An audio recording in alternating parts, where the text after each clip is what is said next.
Bir adamga жүрөгүңүздү берип, жан дүйнөңүздү берип, чындап сүйүп, чындап өлүшкө да калыш үчүн даяр болсоңуз, бирок ал адам сизди таштап кетсе, ылайга белчеңизге батырып туруп таштап кетип кала турган болсо, эч качан кайгырбаңыз, ойлонбоңуз, стресс болбоңуз, депрессия болбоңуз. Эмне үчүн? Себеби ал эң чоң жоготууга учурады. Эмне үчүн? Себеби ал үчүн жанын берген, сүйгөн, күйгөн, аны күткөн, чындап бардык нерсе үчүн даяр болгон адамын ал жоготту. Ал өзүн жоготту, мындайча айтканда.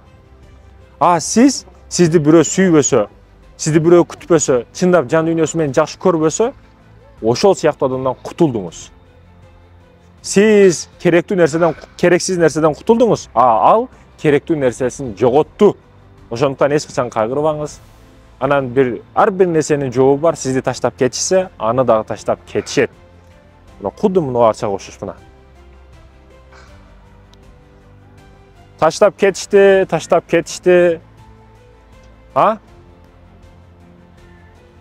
Өздөрүн дагы монтип таштап кетишти.